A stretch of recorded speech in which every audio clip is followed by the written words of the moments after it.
You are listening to the Horse Radio Network, part of the Equine Network family. Welcome to the Dressage Today podcast. This month we are sponsored by KPP Summer Games Electrolytes and Farnham's Endure Gold Fly and Mosquito Control Spray. We are interviewing a local person to Aviva this month, Michele Wellman of By Chance Farm. And it is a story to tug at your heartstrings. It was wonderful talking to her. We are not talking to her under the best of circumstances, but once you listen to the podcast, you'll understand why we wanted to share her story with you. So we hope that you really enjoy getting to hear it. And if there's anything that you would like to do to help, we will have ways to get a hold of Michele and how you might help her out in our transcript. As always, we would love to hear any feedback you've got on our interview, questions you may have. We welcome judging questions for Aviva in our Ask the L segment. Feel free to email either of us at the addresses provided in the transcript. If you like what we're doing, make sure to subscribe, hit the like button, and share with your friends. Miss Aviva? Yes, ma'am. How are you doing with the heat? I'm dying. Yeah. I'm dying. Yeah. I'm not going to give you the long story, but the short story is my air conditioning has been out since June 9th. It's been 32 days, 3 compressors, 7 technicians, 104 degrees outside. My house was 90 with 60% humidity. Hasn't been fun. How about you? You went from Snowmageddon to Heatmageddon. Oh, I know. You can't win. The whole thing is going to be a great story and funny when it's over. But right now, not so funny. Yes. Right now, it's not so much. Now you're looking for Snowmageddon. Exactly. I wish you'd put some of that in your freezer for storage later on. I am doing okay. It is hot. June was not awful. And then July hit and it's Florida. I actually, when I went out to put the horses out this afternoon, it looks like we're going to get a storm. So the wind kicks up, everything's blowing around. And it feels good, doesn't it? Well, it did. And I was like, oh, it's so much cooler. I could actually ride right now. And I thought, let me just look and see. Maybe it's 80, 81. It was 89. And it felt great. Felt comfortable. That's scary. Like, this is terrible. This is very bad. Yeah. Just trying to get through the summer. Get through the summer. So, we've got some new rules that have come up, that have passed recently. And we both thought it would be interesting to have a conversation about that. The first one, I think the one that's causing not more so much controversy, but more, conversations, is the double bridle rule, and that they have taken the double bridle out of third level. Yep. Thoughts? I'm really mixed. Okay. Any bit is abusive in the wrong hands.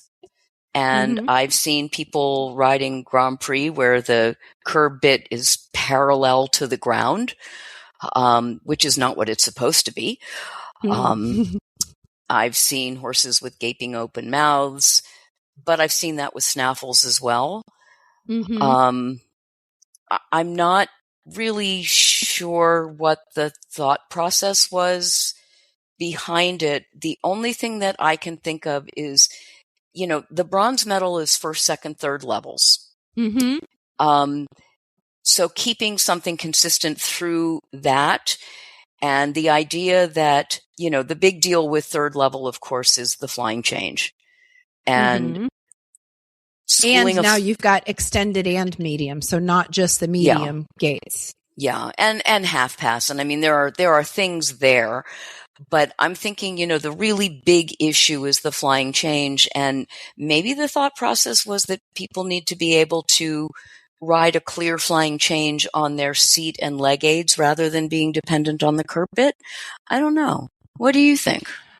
I believe, and I'm looking it up right now, that part of the reason that the double was originally, because it hasn't been there for forever. I remember. No. Yeah, I remember when it changed.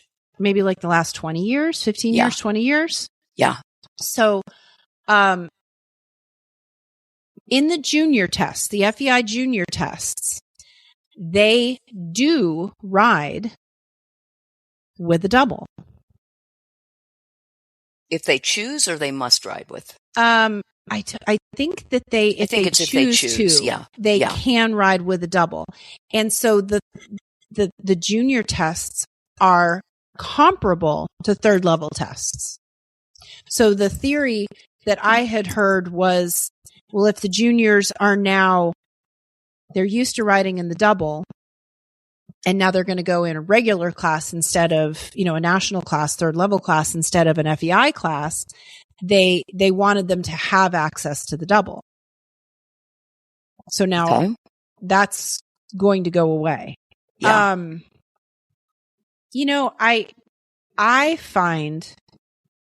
I think that second level is quite the watershed moment. Getting through second level is hard. I think getting through second level. I don't dislike second level, but I know a lot of people that would easily skip second level and go to third level. One, because they have the double, and two, because the tests are not as busy. You're not having as much stuff thrown at you all at once. Yeah. So I think that for those people that want to do that, like, let's just skip second level because third level is easier because I can wear the double. Right. Now you're leveling that playing field. They're not going to have that crutch. And we talk about the double, the purpose of the double is to help the horse develop more self-carriage, and to become lighter. Right. I always like to think that the snaffle works on the muscular system of the horse, and the curb works more on the skeletal system of the horse. Oh, I like that. Yeah. And so, at second level, you are starting collection. At third level, everything is collection. I mean, you are supposed to be in collection. Mm-hmm. So using the double to help your horse better come into collection and lightness doesn't seem like a bad thing. But using the double as a break, shortcut, or an extra set of reins to leverage yourself against. Yeah, that not so much. I've been around long enough that I remember when you had to sit the trot at first level. And then they changed the rule. And the idea was, protect the horses, and also to make first level more accessible to the adult amateur. And I have a feeling that was sort of the same idea of, introducing the double at third level. So my question is, one of the big things that people are always talking about is, shows have fewer and fewer entries. Show fees are going up. People are going to schooling shows rather than licensed shows because they're more accessible. They're just nicer to be at, and they're affordable. So is this one more way of USDF making life difficult for people who want to compete? I'm on the fence. I ride my horse in the double once every 4 or 5 months. And it's just a reminder to him, really and truly, you can't run through my aids. Do you feel like you have a different horse when you are riding in the double? Does the double give you that sense of like, man, I really want to go back and work on getting this in the snaffle? It's interesting. For the first 15 minutes that I ride in the double, he is amazing. He's light, he's soft, he's through, he's beautiful. And then about 15 minutes in, he says, I don't like this. I ain't moving. And he stops going forward. I have no forward. So interesting. Okay.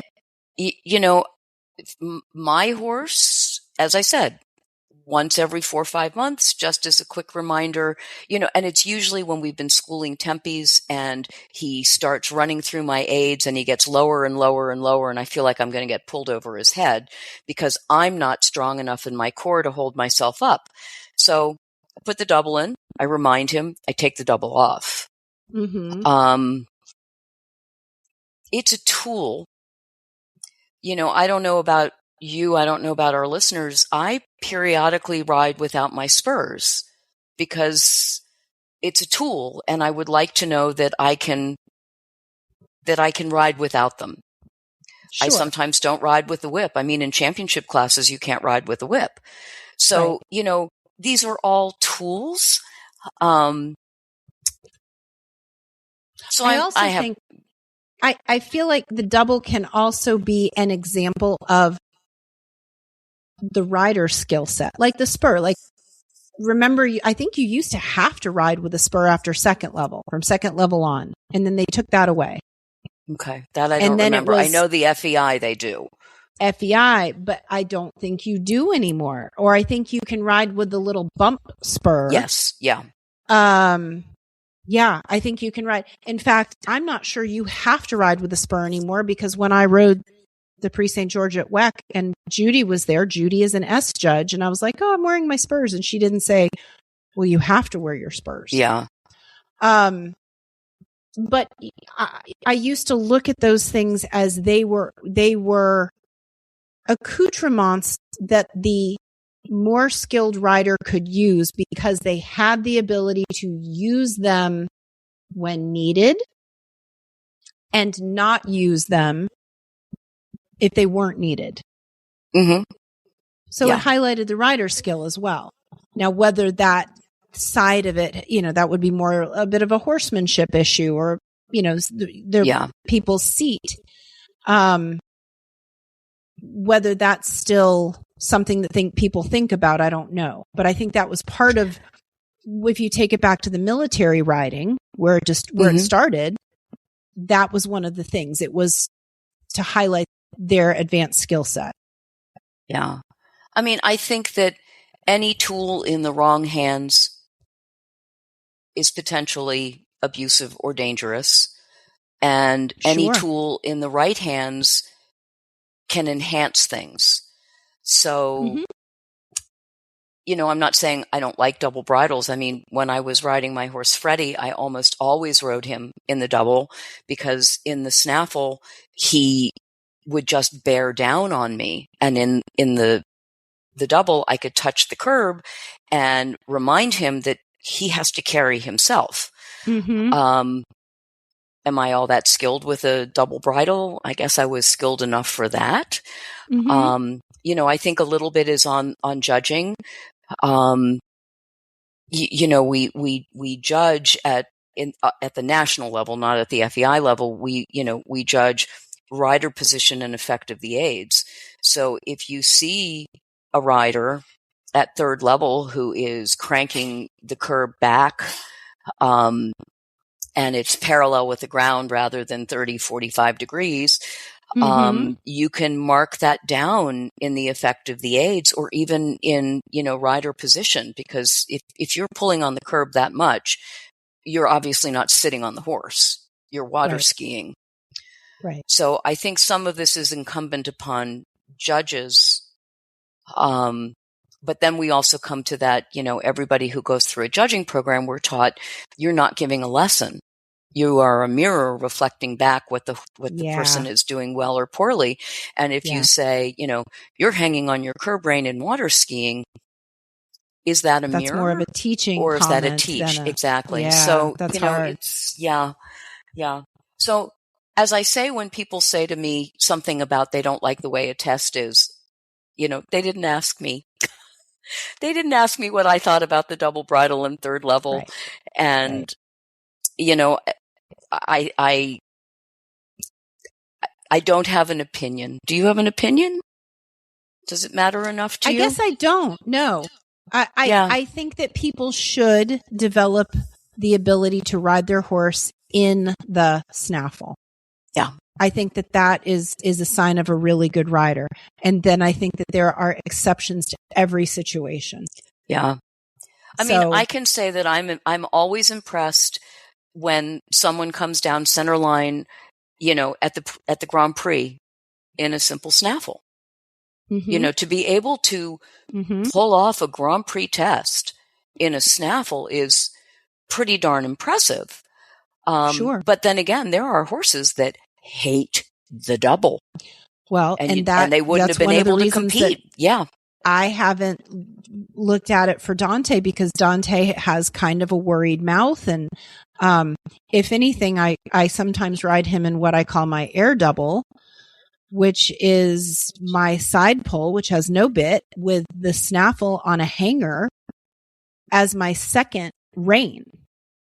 Interesting. Because he's got better connection. He feels more comfortable in the side pull. And I'm trying to teach him to be more okay with the bit in his mouth. Yeah. So I'm thinking of that snaffle as a curb, but I'm also thinking about it like, can I help him have a better understanding? Because someday I might need to put him in a double. Yeah. So yeah, there are those horses that just are like, this is way too much in my mouth. Yeah. So. Well, I guess we answered that question really well, didn't we? I guess we answered that question by having no opinion, except lots of opinions. Okay. And then our second rule change is the use of voice rule, which I think is another really interesting rule. So in the past, use of voice, everyone knows, is an error. So if the judge hears you clucking, or if the judge hears you talking to your horse, you're supposed to get an error every time it happens. And it was funny. I was judging on Wednesday and somebody came into my ring and she clucked nonstop through the test. To the point that it was actually annoying. And that's nagging, but then using the whip can be nagging, using your leg can be nagging. But anyway, the new rule is now, instead of every time the judge hearing you use your voice and getting a 2-point penalty, now there's one penalty at the end of the test, which it's sort of like don't ask, don't tell. It doesn't really take a real firm stand on anything. They're still saying, well, we don't really want you to talk to your horse or cluck, but we understand that people do it. So, there are going to be a lot of people who use their voice as a training tool, and it goes over into the show ring, and they're going to be perfectly fine with taking that 2-point penalty, and in Western dressage, they're allowed to use voice. And I think that may be one of the reasons that they softened on this rule, is that there was such a big discrepancy between the two. Yeah. Again, I've never really understood the rule, to be honest. I mean, I don't know about you, but when I'm schooling and my horse does something well, and I give him a little scritch on the neck and I go, good boy. I wouldn't say I don't talk in the ring. I just don't talk where I can be heard. I used to try to talk down by A or mutter under my breath. Yeah. I think that perhaps this is a plus on the rider side, in that they're trying to be a little softer. Like, okay, we're not, because in theory, if you get 3 errors, you're now eliminated. Yeah. So for your lady that was clicking throughout the whole test, she might not have made it past center line. Yeah. So, okay, you just give her the 1. And, do I think that people will go, oh, yeah, you're right, I did. Maybe in the beginning, but if they're using this as more than just a nice outing where they're getting out with their horse and they're getting a little bit of feedback, then that -2 might be enough for them to go, man, I gotta get a hold of this. I could have gotten a ribbon, or I could have won instead of coming in third. Yeah. So I do think that's a win for the riders. And I don't think I don't think it affects the horses. I don't think they're going to care if people are talking to them. I think horses care that we're talking to them because I think they like being talked to. So it's it feels like a very wishy-washy rule change to me. Either you can use your voice or you can't. Don't say you can't, but we're only going to penalize you, -2. It doesn't, again, that's one of those that kind of doesn't make sense to me. But I'm glad because, I frequently tell riders, if I hear you, it's -2 every time I hear you. Aren't you lucky I'm an old woman and I can't hear? Mm-hmm. And maybe that's the thing is it's just giving that little bit of a pass. Yeah. So it's a couple. I think there are going to be more interesting rules coming down the pike. And yeah. So I would be interested to have our listeners chime in on how they feel about these 2 rule changes because yeah, absolutely. There's been a lot online about the double bridle rule, but I haven't heard much about the use of voice rule. So I'd be interested to hear what people think about that as well. Mm-hmm. Mm-hmm. So everybody, send us emails. Let us know what you're thinking. Send us an email or reach out on social media. Yeah. And let us know what you think about this. Yeah. Well, how about an Ask the L? Sounds good to me. Okay. This month's Ask the L comes from Terry. And her question is, during a test, would a rider be marked down in any way if they decide to drop their whip or if they drop their whip either intentionally or unintentionally? Is that going to give them a hard time? I don't think so because you are never required to ride with a whip. And people sometimes get a little clumsy and drop whips inadvertently. Mm-hmm. Sometimes your number falls off the bridle and you're not eliminated for that. If you deliberately drop the whip because your horse is going crazy. Cuckoo for Cocoa Puffs. Yeah, be smart. Drop your whip. Mm-hmm. The whip is not a required tool. And as I said, earlier, even at the championship levels, you cannot carry a whip. So I can't imagine that dropping it is going to make a difference. What I would caution, Terry, is that if you're just clumsy and you drop the whip, you're just clumsy and you drop the whip. Mm-hmm. If you are deliberately dropping the whip, do it subtly. Don't, lift your hand up and fling it out of the arena. Just sort of move your hand to the side and open your fingers and let the thing drop. And then, go about your business and remember where you dropped it so you can go back and get it. And hope that you dropped it far enough off the track that you're not going to run into it, and break it. But I don't think that that's going to be an issue. I will tell you that I was at Dressage at Devon many, many years ago, and I was watching one of the Grand Prix classes, and I'm not going to say who the rider was, but he has very swinging legs in the tempi changes, and he was doing his ones, and he flung his legs so wildly that he literally pulled the stirrup off the saddle. And he was not eliminated, which maybe he should have been because you are required to ride with stirrups. And the big thing was now he's unbalanced. He only had one stirrup. Plus, you don't want to ride your horse over a stirrup iron and a stirrup leather in the middle of your arena. Yeah. But, no, I can't see that that's going to be an issue as long as you do it unobtrusively. How about this? What about somebody switching their whip from side to side in the middle of the test? Kind of annexing the question a little bit. How do you feel about that? I've talked about that a lot, and it makes me crazy. If you don't know how to switch the whip correctly, either learn or don't do it, because, that pulling it up and waving it over your horse's head and sliding it out and all of that, it affects your contact. What I generally say to riders is, do you really need to switch the whip? Put the whip in the hand that you need it. Most horses only need the whip on one side or need it more on one side than the other.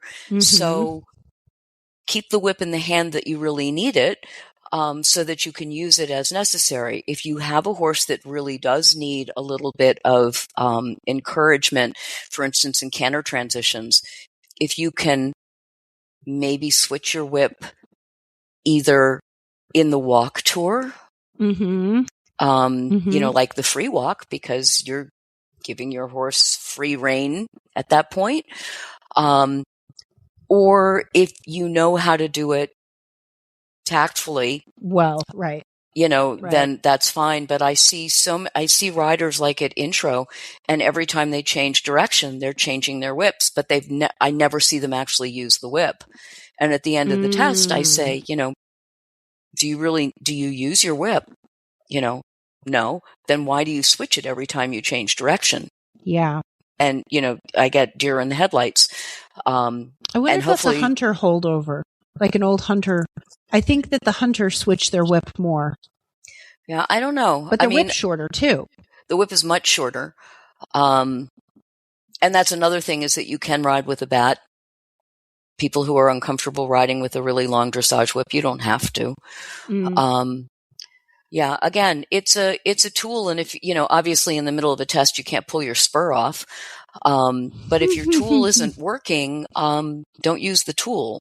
So if your horse is not in front of your leg, but is running, and overreactive, drop your whip. You know, again, don't do it in such a way that it's dramatic. Obvious. Yeah. Be discreet. Be discreet. Yeah. You know, hopefully that answers Terry's question. I mean, I wouldn't penalize a rider for that.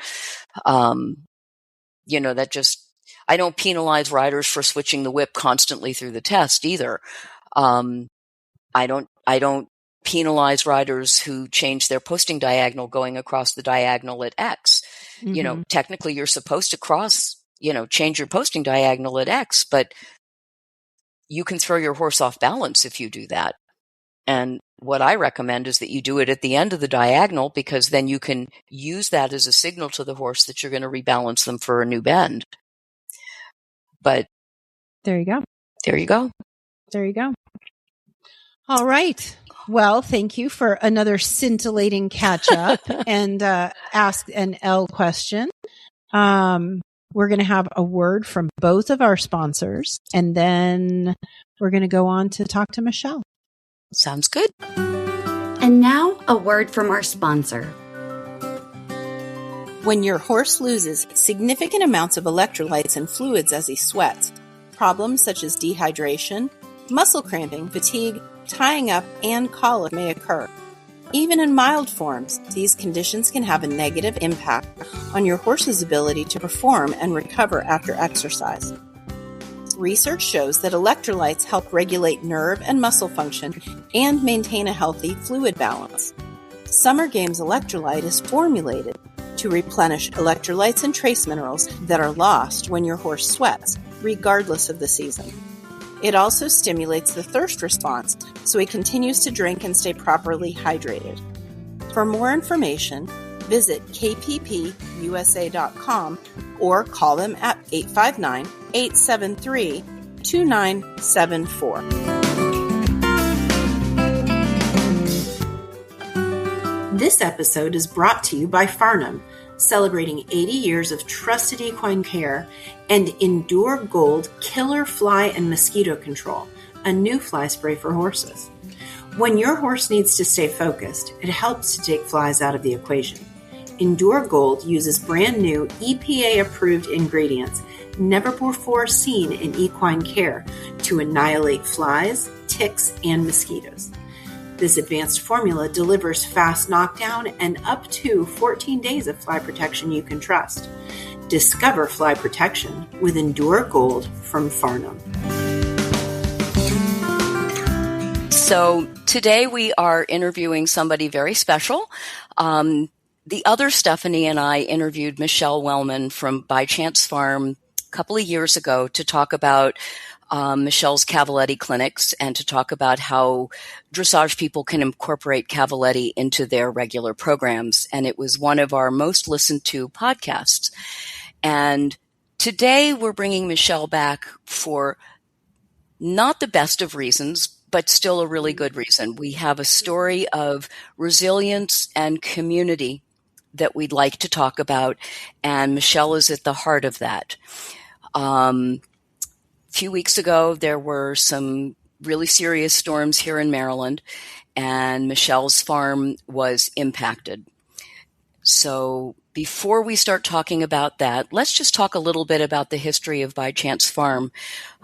Michele, can you tell us a little bit about the farm and how it got the name?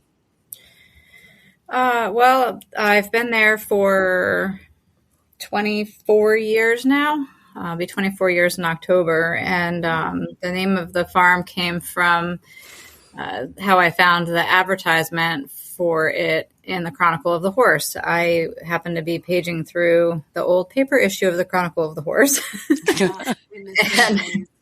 And in the back of it, they had the classified section, and there was an advertisement for the farm real estate ad. And I came upon it completely by chance, and that stuck. That's so cool. I can't believe it's been 24 years. It's a long time. Yeah. And it makes me think about the lady up in Maine, Chelsea Kennedy, and her farm is Unexpectedly Farm. Yeah. And then my business being Serendipity Dressage, which serendipity is a fortunate thing that happens by chance. So there's a lot of good things that happen by chance in the horse world. Sometimes. Tell us, Michele, a little bit about what you do at your farm. Well, it's primarily a boarding facility. At least it was started that way, and it's morphed a little bit into a training and show facility over the years. I've always kept it open to boarding in the sense that it's not, the lessons aren't required, training's not required.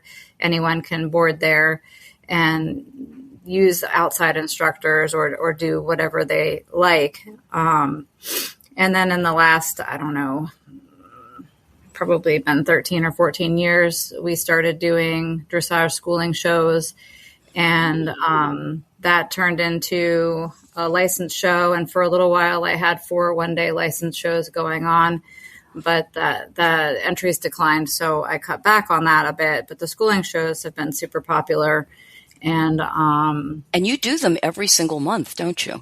March through now November, because last year I started a schooling show championship. And these are 2-ring shows. These aren't just little small shows. These are big shows.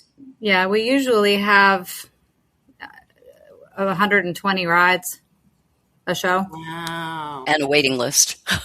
Sometimes. That's great, because the schooling shows, a lot of times when they're held that frequently, the entries go down because they're like, oh, I'll just catch it next month. So that's terrific that you're maintaining that level and providing that big of a service. Yeah, I mean, they've been really popular, and I think the addition of the championship show last year has been something that now people really look forward to. Mm. Well, it's a beautiful venue. The parking is easy. The arenas have beautiful footing. The volunteers are wonderful. You hire, I'm not patting myself on the back because I do judge for you, but you hire judges that are popular and that people enjoy riding for. So I think that's part of why they are so big. But this gives our listeners an idea of just how many things you do at By Chance Farm and how many people you touch. I mean, think about it, 120 rides. That's 60 horse rider combinations, give or take. March, April, May, June, July, August, right. September. It's a lot of people. How far away do they come from, Michele? What are some of your farthest away places that you've noticed? For the schooling shows, I've had people come up from, I think somewhere down near Warrenton, Virginia, and they come from southern Pennsylvania. For the license shows, I've had people come from a couple of hours away for sure. Okay. So there is a pretty good reach. And I was holding monthly Cavaletti clinics also, and those I've had people come from over an hour away for those clinics. Nice. So we've set the stage for how important you are to the dressage community here in my neck of the woods. Tell us a little bit about what happened. Well, we had really severe thunderstorms come through.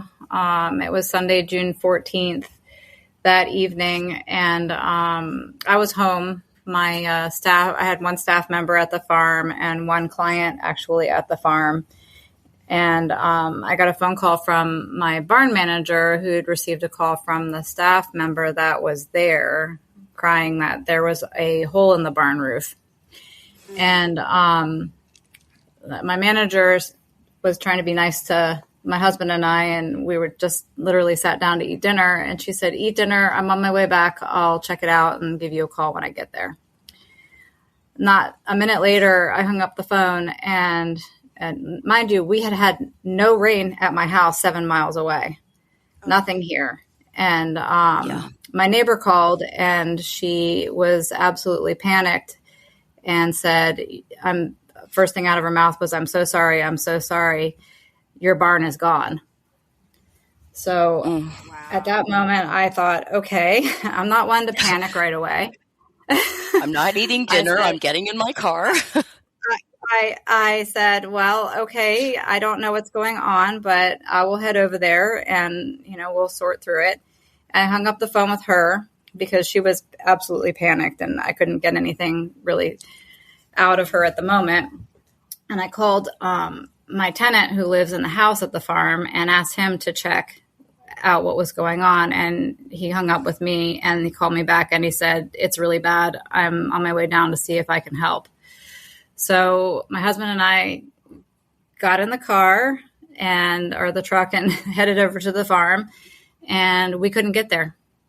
The road was blocked on both ends. There were power poles down on one end, and there were at least 10 large trees down across the other end. And he started hooking chains up to trees to pull them out so that we could get in. And my barn manager showed up, and she and I hiked in from a half a mile down the road up to the farm. And it was a mess. And fortunately, we didn't have any injuries. There were no horses hurt. I only had, I think, one field that got loose. Horses were caught by the neighbors. I had a bunch of neighbors come over to help corral all the horses. And we started kind of triaging that evening. I think it was about, 8:15 when take that back. It was 8:23 is when the power went out on my security cameras, and I couldn't see what happened. And I think by 10 o'clock we had the one field secure with an extra gate, and then two of my fields with field board horses moved to the neighbors for the night because I had roofing debris all strewn through the fields and the fences were down and it wasn't safe for them to be there. So we got the horses situated and found the one barn cat that I literally adopted the week before and was still in his not really quarantine period, but acclimation period. He never left. And I have to tell a little funny story about that because the other two barn cats were gone. I mean, we didn't know where they were. And this new barn cat who'd only been there for a week kept coming out and meowing at everybody in the destruction. And a group of people were standing around talking about what needed to happen next. And he came out and he cried at us. And all at once, everybody in the entire circle went, "Oh, mooey." And it was very funny, a very funny moment of, a little laughter and a really serious situation. So, but the next day we did actually find the other two barn cats and they're all fine. And it's a miracle that we didn't have any injuries, honestly. Your indoor arena which is attached to your barn, was ripped to shreds. and the barn roof on one side was basically peeled up.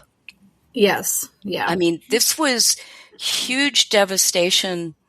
I just can't even imagine walking into that and how you get past that.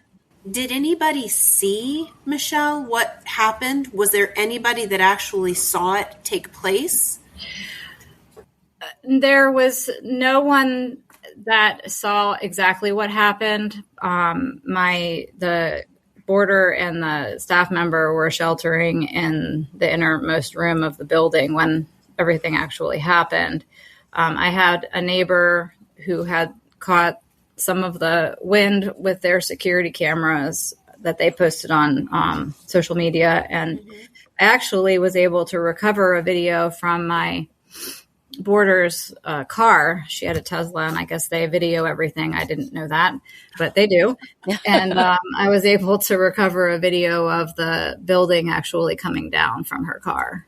Oh my God. And it does actually look like a small funnel cloud came down. So what amazed me, I'm on Facebook and I saw this the next morning, and literally, Michele, within hours, I saw that you had found placements for all of the horses on your farm. How did that happen so quickly? I don't actually really know, honestly. But we moved 30 horses and 28 horses on Monday, the day after, and 2 horses on Tuesday. Wow. And how many different farms stepped up? I think there were 8 different places that took horses. 8 or 9 different places that took horses. Some people had their own connections. Other people, we just started making phone calls and looked for places where these horses could go. So, how have things been going? Talk to us about some of the stages of recovery for this. What were the first things you had to do? Where are you now with everything? Oh, geez. I mean, well, the first thing we had to do was get all the horses into safe temporary homes. And I call it temporary because I think almost every single one of my clients is planning to come back as soon as the barn is rebuilt. That's amazing. So once we got that situated, we had to get the building cleaned out because I wasn't sure if it was going to be condemned as unsafe or what was going to happen. Fortunately, as Aviva said, the most damage is to the indoor arena. The part of the barn has damage, but none of the tack rooms were damaged. So no one lost any tack or supplies. Everyone was able to get all their personal belongings out. What a miracle. And you have a separate hay barn as well, right? So Yeah, so we didn't lose any feed. We didn't lose any supplies. My barn manager did lose her apartment, but she was able to recover most of her belongings. So, okay. I mean, there is that little bit of good coming out of it. And Monday also what we had to do was clean up. I had people reaching out left and right asking what they could do to help. And a friend of a friend brought over a giant excavator with a thumb bucket on it so that they could pick up the roofing debris and move it and put it in a pile. And we got, cool. I called my fence repair guys that have been wonderful over the years. I called him at 10:30 on Sunday night and said, I need help. And he dropped the job he was on and sent his guys over there on Monday morning to start working on the fencing.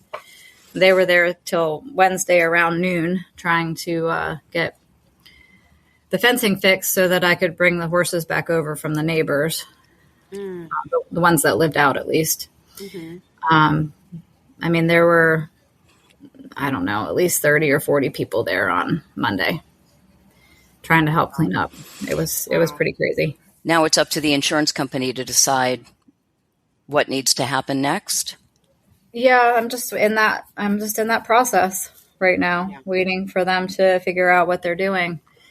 And then in the meantime, trying to figure out how to run some part of the business, keep my people employed, because they were all worried that they weren't going to have a job. And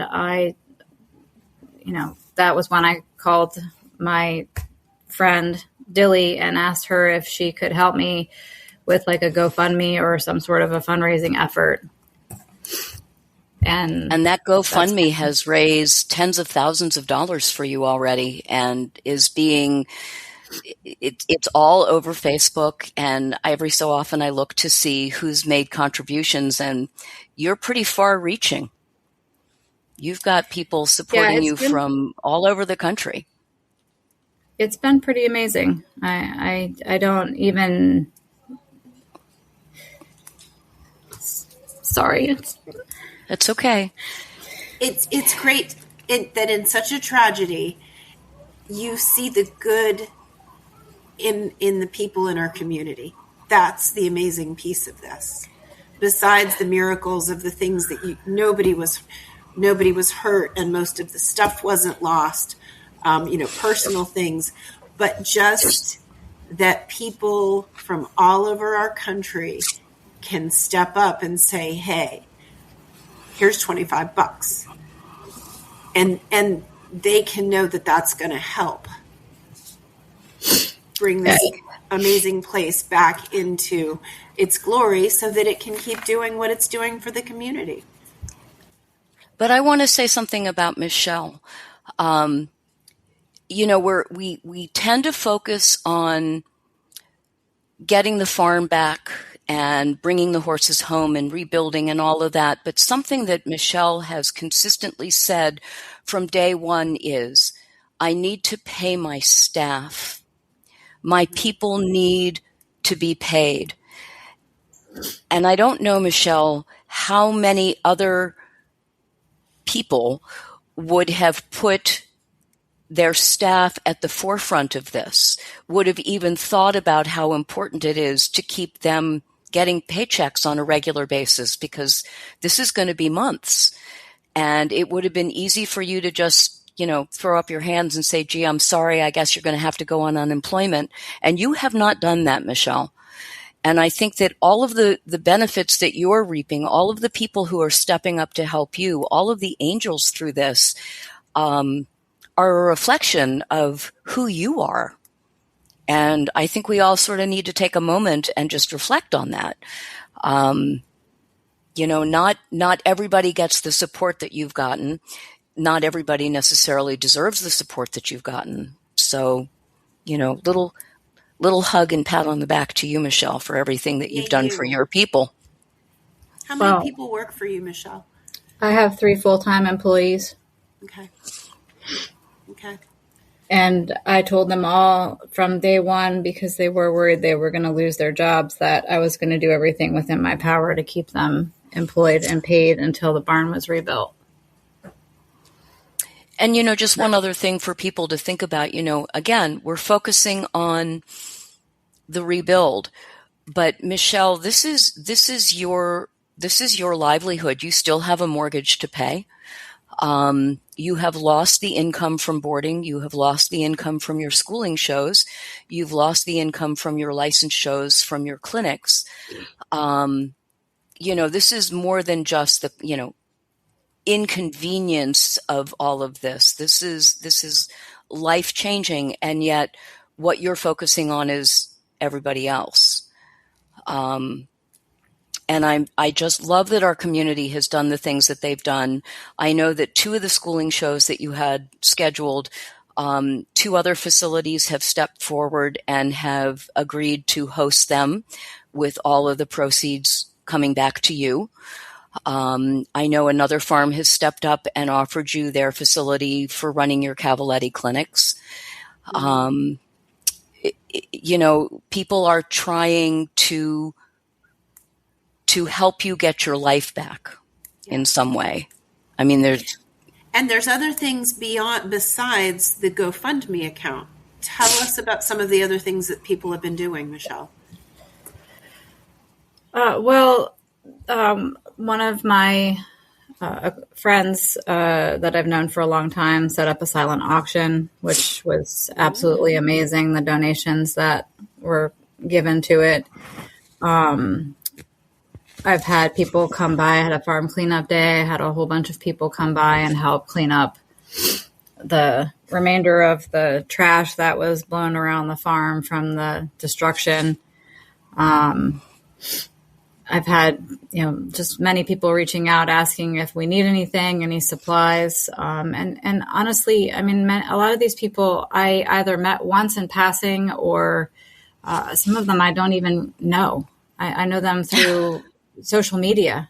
I mean, just, people ask you to be friends on social media and you say, okay. And some of these people I've never met in person. And it's just, the support has been, amazing. I've had a number of my suppliers have said that either they'll give me a month of no bills or they won't charge me anything until my business is back up and running. Wow. I don't want to keep saying amazing, but amazing. I mean, that's just, it gives you the warm fuzzies.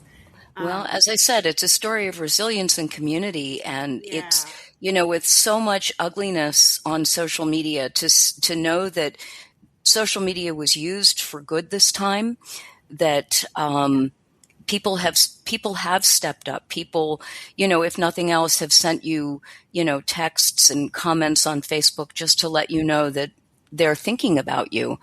And I know that makes a difference as well. It does. I mean, that first week, I had so many text messages and Facebook messages and phone calls, and somebody asked me, I must be overwhelmed. And I said, a little bit, because it's been a lot. And I did go back and count the number of text messages I'd gotten in 4.5 days, and there were over 177 different messages, and that was just text messages. Incredible. The horses, everybody's settled in where they are temporarily? For the most part. The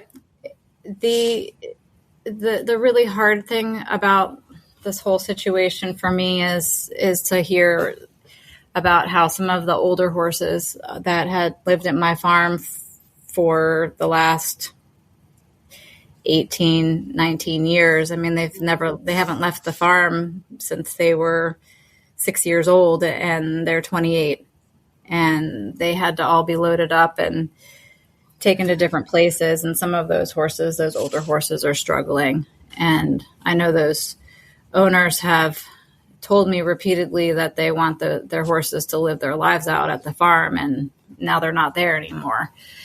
And, I'm just hoping that they do okay and they can come back, because it's, it's their home. They haven't been anywhere else in so long. Yeah.